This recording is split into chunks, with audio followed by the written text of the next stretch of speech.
Abortion is now front and center in the Florida legislature. State lawmakers now considering a new 15-week abortion ban.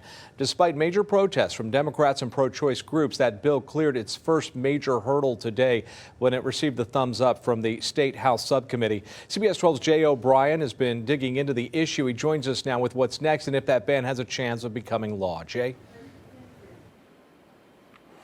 Yeah, Jim, this bill had its first public debut today in that committee. It passed along party lines, but the bottom line here is that the state legislature is controlled by Republicans, and there are some big-name Republicans, some of them from here locally, who are pushing for this 15-week abortion bill, a ban, to become law.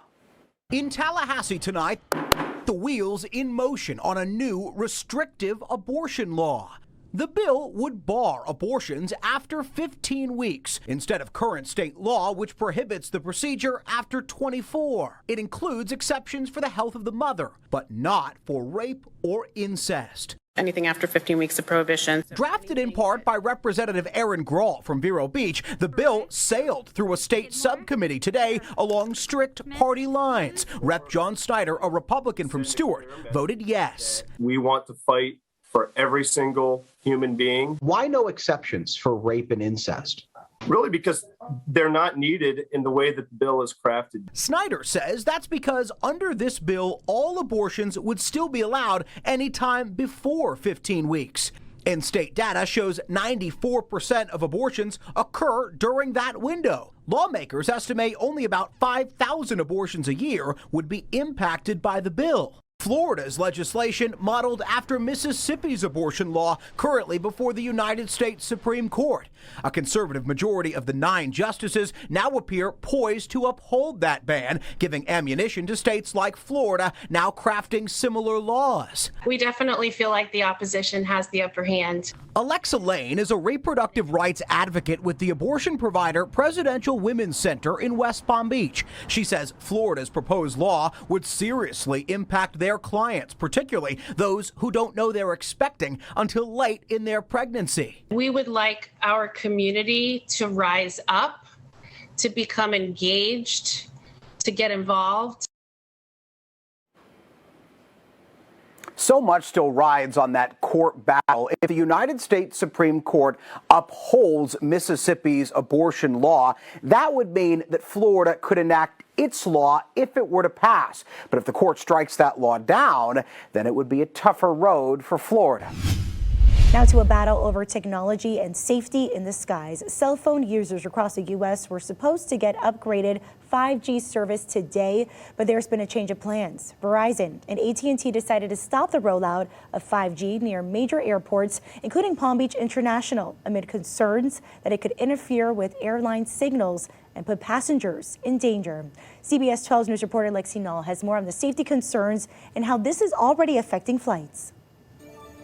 It's land here at PBI every single day, but now pilots are sounding the alarm. Land their planes could be disrupted by 5G service. Every 10 years tends to grow. I don't feel like we were prepared for it. Verizon and It's way faster. I mean, you could download an entire movie sometimes within using 5G. I mean, it just opens up so many new possibilities. Local tech expert Craig Agranoff says 5G cell phone service has many better users, but the problem is it operates on a similar radio frequency as airplanes. If you're also using that frequency around it, it can send out and cross those type of messages that are going back and forth, and it's dangerous.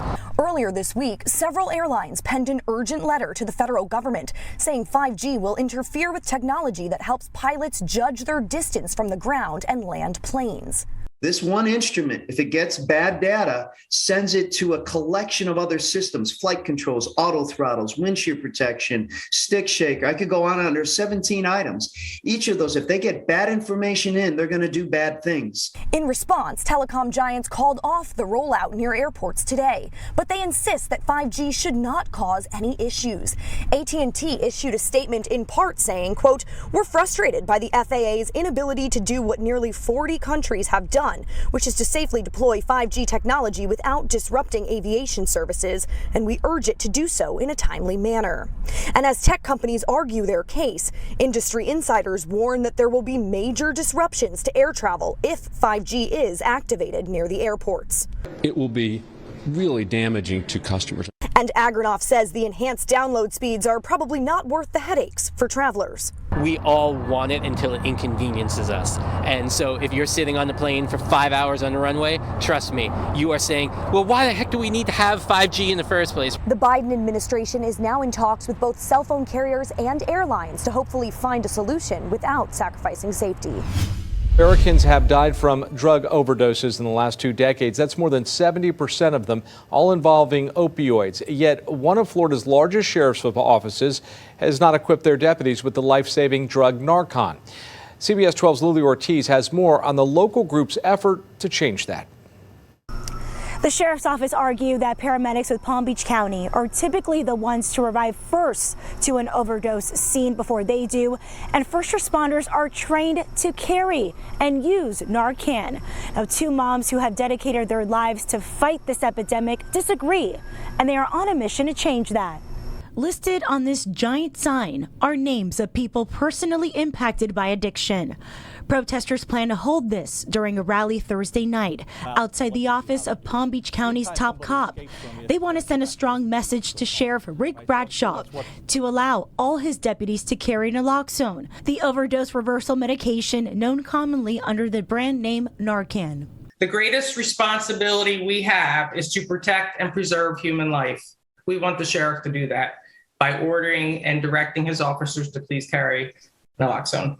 Maureen Killian's son was saved thanks to Narcan, and now she leads a group called the Southeast Florida Recovery Advocates, one of the organizations planning the protest. I get to Martin County meetings, opioid meetings, and Broward County opioid meetings, and both of those sheriff's offices, EMS and first responders, cannot believe that this is happening in Palm Beach County. The Palm Beach County Sheriff's Office tells CBS 12 News their decision to not carry Narcan comes after the agency conducted a study that found 99% of the time Palm Beach County Fire Rescue get to the scene of a call before deputies, and that fire rescue personnel are trained to make sure a person does not suffer an adverse reaction to Narcan. When I first found out that they weren't carrying it, I actually was quite surprised and angry. Stacy Katz, a former police officer and rally organizer, says if deputies in Broward and Martin counties carry them, why not Palm Beach County? I would not want to go home as a police officer knowing that I could have stopped someone from overdosing. According to Florida's medical examiner, more than 6,000 Floridians died from opioid overdoses in 2020. More than half of those deaths were due to drugs laced with fentanyl, a synthetic opioid that's 100 times stronger than morphine. We are losing more people to overdoses. This protest will be held outside the Devasta Towers at 5 p.m. on Thursday. That's where Sheriff Bradshaw's temporary office is located.